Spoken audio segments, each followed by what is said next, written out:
Coffees that you like, which one's your favorite? Gosh, there's so many coffees around the world that are fabulous, like fabulous coffee. Obviously, I'm Colombian, so I'm going to say Colombian is fantastic. But Kona from Hawaii is a beautiful coffee. It's very high altitude. Coffee naturally grows at very high altitude. The higher the better. Volcanic soil, daily sunshine, daily rain. Hence why we don't have any coffee grown in Australia, because we don't have any of those ingredients. Is there anything in particular that you like? What do I like? I think I go through phases. Right now I'm going through a filter coffee phase, which is the American way of having a coffee. I've got one of those machines like you see in the movies in the US, where you get up in the morning and you walk to the kitchen and your coffee's ready to go. You just get the kettle out and it's ready to go pour. So I'm drinking that. I've been through the pod phase, been through the proper coffee bean, coffee espresso machine. Yeah, so it's all phases. So please tell me a little bit about who is Jacqueline Arias? Jacqueline Arias, or Jacqueline Arias, nació en Colombia. I was born in Colombia.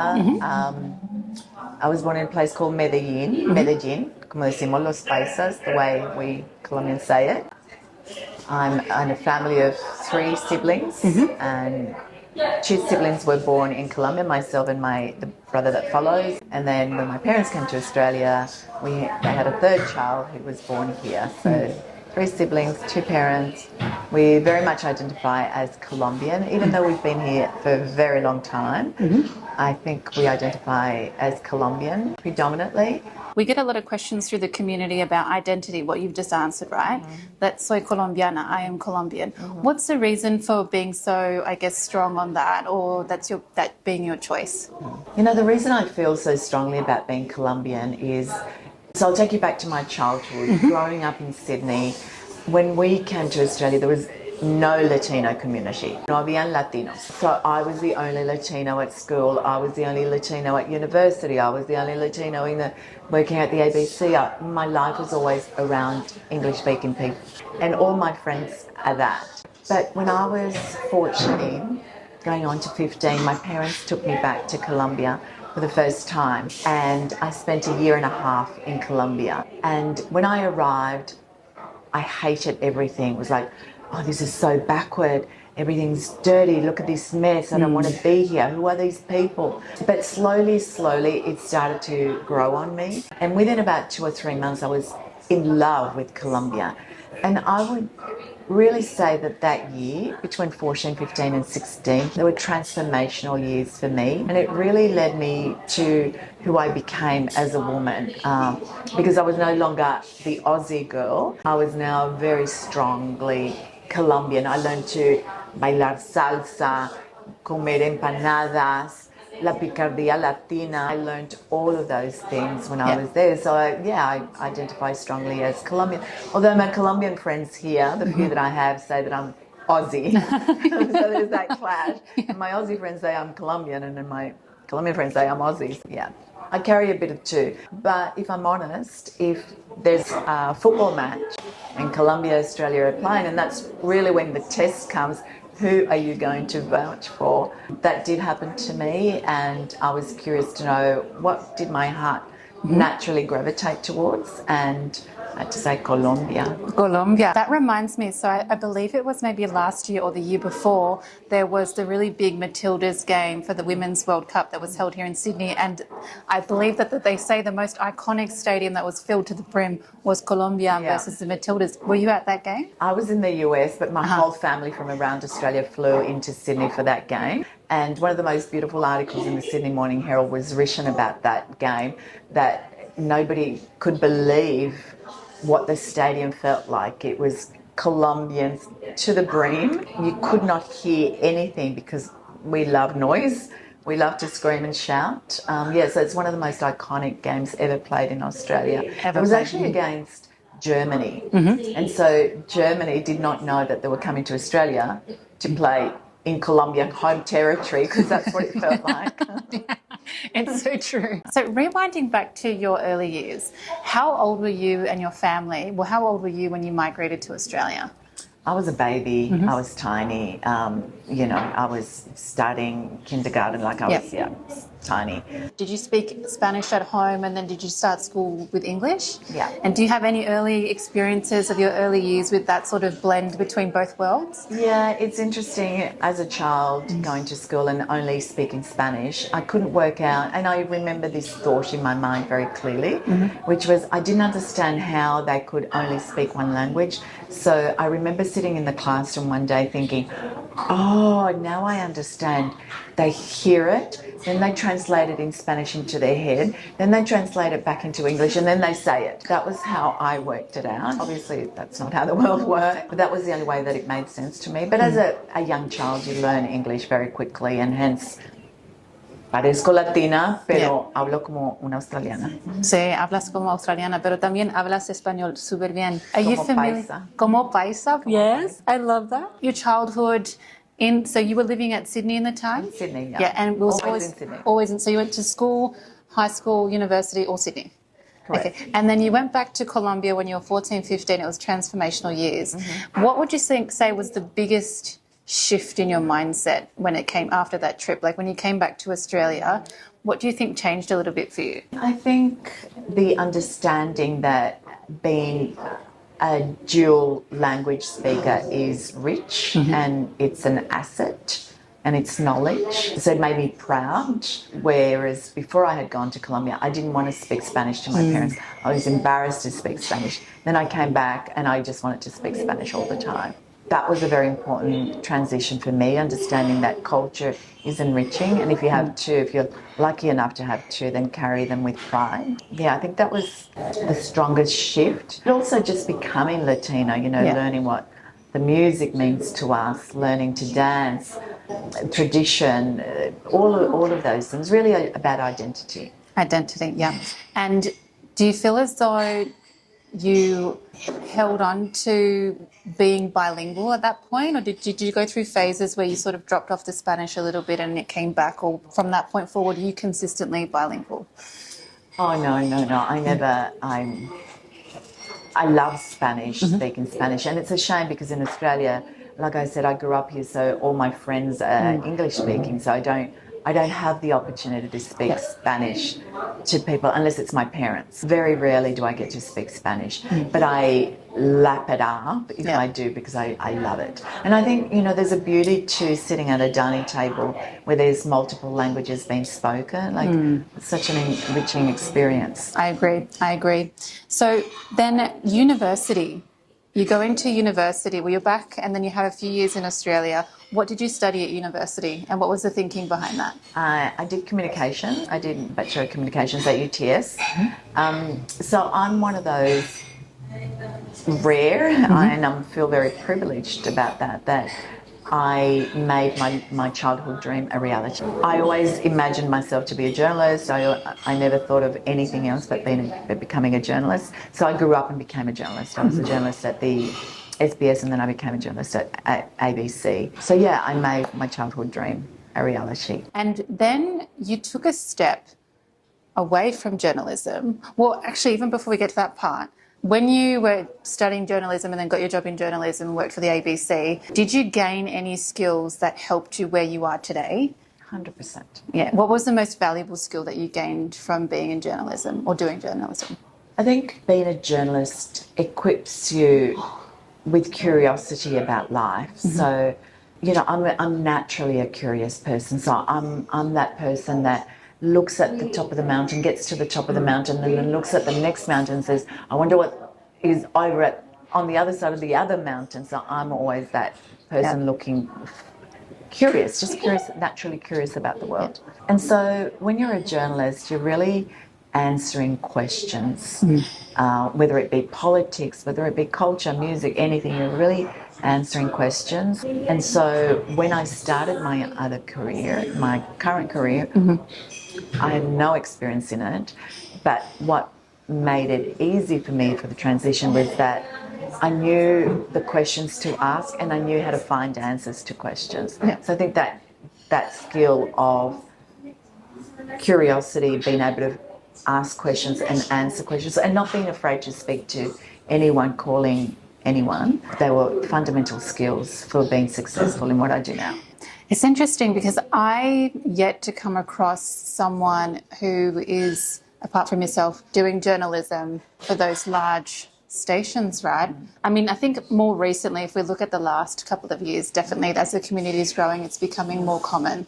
But were there any other Latin people that you knew of in the journalism space? Would you say that you were probably one of the very, very few? Oh, definitely. I mean, even when I was at UTS studying communications, there was nobody studying communications. As a Latino, no. And then at the ABC, no, definitely not. And then, if I'm reading your story correctly, you took a trip to Colombia, and at somewhere along that timeline, you got married at the time, and you took a trip to Colombia that sort of started this whole new journey for you. What was that all about? Tell me. So there I was working as a journalist, and I was married, and by that stage I had 2 children. And, you know, we decided to go back to Colombia. I really wanted to show them Colombia. It was, you know, that kind of urge to go back to your birthplace. And I always said to my husband at the time, Chris, that we were going to be drinking the best coffee on the planet. You know, Colombian coffee is known around the world, and we're going to be drinking amazing coffee. But when we got there, times have changed, but at that time when we got there, most people were still drinking instant coffee. And so the espresso, as we know it, was not really something that was common to see. It wasn't really readily available. And really, they didn't have an appreciation for their own product, which is coffee, or how much we in first world countries pay for their product. So that really got me thinking about many of the foods that land on our dining room, on our plate, you know, be it rice, be it beans, be it coffee, chocolate, spices. So many of these products come from third world countries, and the people who produce them have no concept of how much we pay them and how much we pay for them, how much we covet them, how we use them, how we eat them. It's just exported almost like a raw material. So that really got me thinking about how can I help the farmers in Colombia understand the value of their product. And when I came back to Australia, you know, Australia is very fortunate that we are a thriving coffee loving nation. We probably have some of the best coffee on the planet. We know how to make, as in steam the milk, pour an espresso, probably amongst the best in the world. So to come up with another coffee brand, just for another coffee brand, it just made no sense to me. And even if I take myself back to when my time as a journalist, I was always interested in giving people that don't have a voice. Refugee stories, I gravitated towards. Yeah, the underdog, I was always in tune with that. Coming back to Sydney and knowing that I wanted to help the farmers, I realised, okay, I'm going to build a coffee company. As a journalist, saying I'm going to build a coffee company, the two things do not go hand in hand, and they are so far away from each other. But I'm a little bit crazy. Yeah. And I was brought up on the principle that I can do anything in life. That was not, I didn't see any obstacles. And then through my research, I discovered this thing called Fairtrade, which basically means guarantees a fair price to the producers in third world countries. So we didn't have it in Australia at the time, but I knew that in the UK there was a thriving marketplace for it, in the US as well. I basically found the first fair trade organic coffee brand in Australia and put that on supermarket shelves. So I was in the right place with the right idea at the right time. I was just lucky. It's really inspirational to come across someone like yourself, especially as a female entrepreneur, to be able to take on that journey and that adventure, and credit to you for being able to build this into what it is. I've had the opportunity to explore a little bit about your story, and if I just to tell you something sort of behind the scenes for myself, I discovered you because I do drink coffee. My husband's a big coffee enthusiast, and we came across in Woolworths, in our local Woolworths, this coffee yours, and we're like, oh, Republica. And I didn't think too much of it, but I bought it all the time. And then it took me a while to actually realise, when you turn it around and you see your name, Jacqueline, and your story. And that's when I was like, oh, this is una mujer latina. This is a Latina. And for some reason, and I don't know why, but you always think it must be a man. But it's a woman. And that was so inspirational, and it made me dig deeper. First of all, it made me a further advocate for your coffee and to celebrate it. But also to find out more about you. So if we rewind a little bit, what made you come up with the name of the coffee brand? Yeah, that's a good question, and it's an interesting story. So there I was on the verge of creating a brand, and I had no idea what I was doing. But I called on some experts at the time who came to do a workshop at my house. So in the first year I was working from home. As you do, you build a company from your kitchen bench top. So I called, there was probably about 8 branding experts, colour experts, all sorts of experts who came to my house for a 2-day workshop. And so there was a lot of discussion about a lot of things, about strategy, etc. But at the end of those 2 days, we didn't have a name. We still had no name for the company. And I remember she's a branding strategist, Kim Feitelberg, from South Africa. And she said to me, it just needs to be something Spanish. She said something that, like A little bit of revolutionary, something revolucionario. And she said to me, how do you say republic in Spanish? And I said, República. And I said, but it's in Australia, nobody's going to be able to say that. And then she said, how do you spell it? And I spelled it, and she said, but that's the same as in English. And I said, oh, yeah, I guess so. And then she said, well, what's a republic? And a republic is for the people, by the people. So it made sense in light of what we were doing, what my brand stood for. So that's how it became Republica. And I've also noticed that it has the tilde. Yeah, it's got an accent. And the accent on it. Una tilde, un acento. And interesting, in Australia people say Republica, but when you go to the US, I sell in the US, they call it Republica. So they, even though they're Anglo, they can say, they know that it's Republica, but in Australia we say Republica, Anglo. And so those first years, and it's interesting to see how the theme carries through about advocating for being a voice for people who may be underserved, and I'm starting to really notice that, which is beautiful. Talk to us about that 1 year where it was just, you were just going through that process of, you just discovered you want to build the company, you wanted to have a coffee company, you brought in the experts, you're working from your kitchen bench. Like, what was that whole transition experience like? Exciting, amazing. It's like having a baby. It really is. I'm a mother of 2, so it is like having another baby. You wake up to it, you go to sleep with it, you walk around with it all day. It's in your mind all day, just like a child. You're obsessed about it. So there were fun years, there were exciting years, because not only was I building something, but I was learning so much, and I love learning, gaining new knowledge. So I was really, really happy in that state. It's interesting, I'm of the belief that there's a beautiful place which is called ignorance. And what I mean by that is that when you don't know something, you think everything's possible. And so acting from a place of ignorance, you go out and do everything because everything's possible. You don't know the barriers. Fast forward to where I am now. If somebody said to me, can you build a coffee company now? I go, no, you're crazy. Because now I know the barriers, right? Now I know all of the obstacles. So I think part of the reason why I was successful was because for me, everything was possible. I didn't know, so I just did it. Did you have a great support network around you to help you? No, because I didn't have a business background. I was a journalist, so completely different. And my friendship network were, doctors, professionals, but not business people. So I really had but again, being a journalist, I knew the questions and I knew how to get to answers. So that really helped me. And did you travel from that point, all around that time, back to Colombia? I did travel. Initially, I travelled to the UK because that was where they were the leaders of Fairtrade and organic. So I went to the UK to look at the market, walk the supermarkets, understand what was going on, and actually met some of the companies there.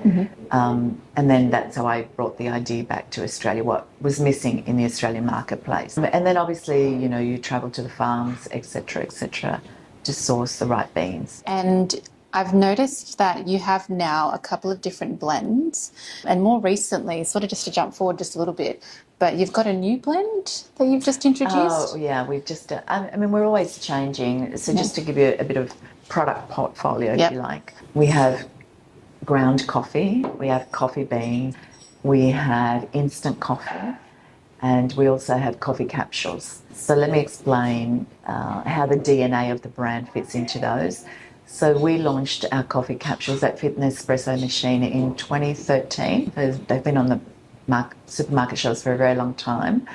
But I didn't want to launch another coffee capsule that polluted the planet. So finally I was able to source a coffee capsule made out of biodegradable material out of Italy. So we import that capsule and then we pack and roast in Australia. Then we have instant and ground, 1 kilo coffee beans, which is the product that you're talking about. We have many. We have Signature, we have Melbourne, we have a variety of them. But the latest one that we launch is Mexico.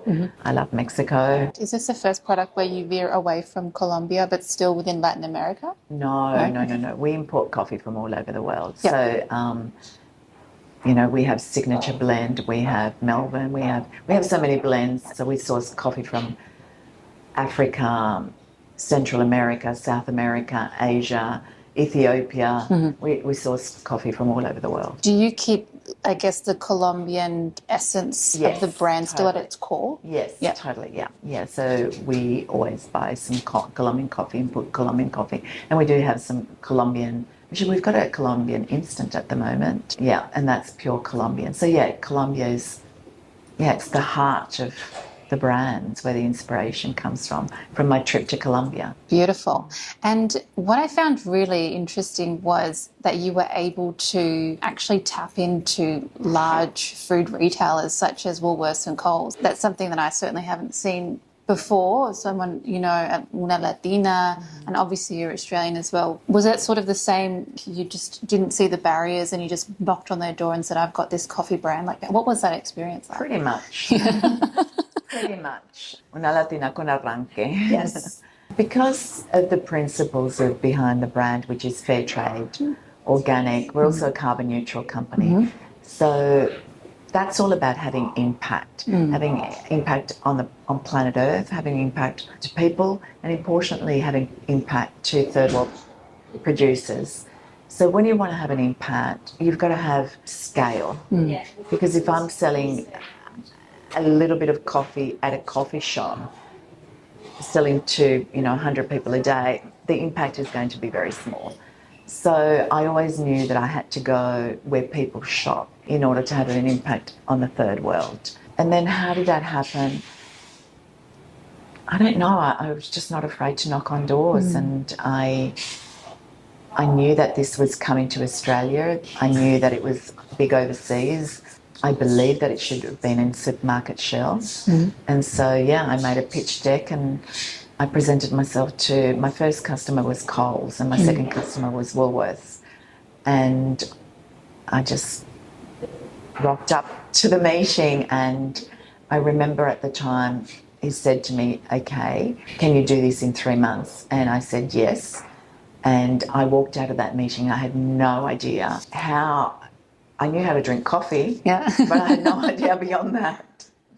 So I had to then, work it out very fast of how to buy coffee, how to roast coffee, like everything. Somehow you just make it work. And you know what they say, you fake it until you make it. I love that. I love the grit, the tenacity. It really shows. I was reading as well that you sort of went straight from the product development research into your first customers, paid customers being Coles and Woolworths. And I found that to be very inspirational. So where do you see the brand today? Do you have anything exciting that's upcoming?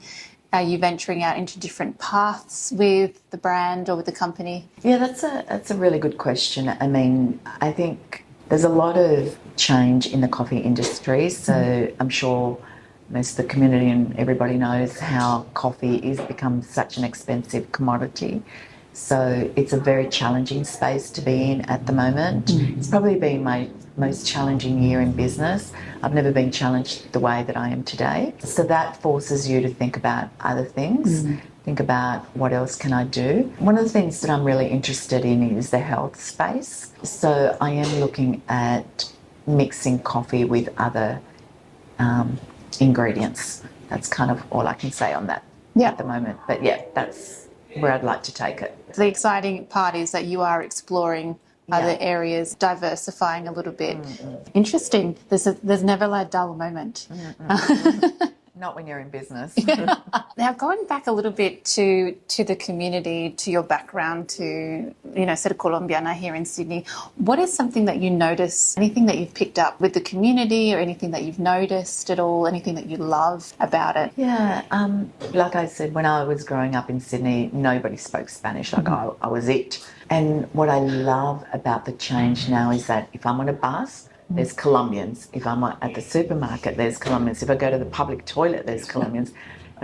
Everywhere I go, there's Colombians. So that's a beautiful thing to see, and hopefully we'll start to see Colombians do great things. They go on to do great things. Colombians are very entrepreneurial people. They're very go-getters. So I hope to see lots of great things from their impact on our community. So yeah, that's been a really amazing thing to see. Also, there's lots of dance places now. You go and shake the booty, menear la colita, como dicen. Yeah, and there's some Colombian restaurants, but also, just some Latin, Mexican, etc. And some foods as well on supermarket shelves that you can find now that are Latino, straight from Latin America, which is also a really good thing to see. Yeah, so there's been change in a positive way. I agree with you. That's one thing I've noticed is Colombians are very entrepreneurial. There's the largest market in Victoria that's run out of all multicultural communities there, and it's run by 2 Colombians. They're very impressive. One question is, if you would give a word of advice to anyone who's listening or watching to this right now. Que es ser Latina, que es ser colombiana. What does being Latino mean to me? Yeah. Cuando yo pienso en ser Latina, when I think about being Latina, I think about one word, and that word is picardía. Tenemos mucho picante, como nosotros vivimos la vida. We're not so determined on, get to work, career, GDP. We're more about life. And I think that's a great thing that I love. And I certainly get that from my parents. So my parents are in 83 y 80 años y todavía bailan hasta las 4 de la mañana. Tiene que ser Latino para hacer eso. You have to be Latin to dance till 4 a.m. when you're 83. I love that. Yeah, I think for me, it's the happiness, it's the zest for life that we have. It's about seeing things in a light-hearted way. We don't take things too seriously, and I really love that about who we are as people. Love that. I remember one time I've been to Argentina and Chile a few times, and when I go walking through the streets, the one thing I always pick up from the people there is it doesn't matter how rich or how poor you are, they just have they just live life. Ganas de vivir. Ganas de vivir. Viven con corazón, con baile, con comida, con familia. It's so beautiful. Thank you so much. No, thank you. Really appreciate you sharing your story.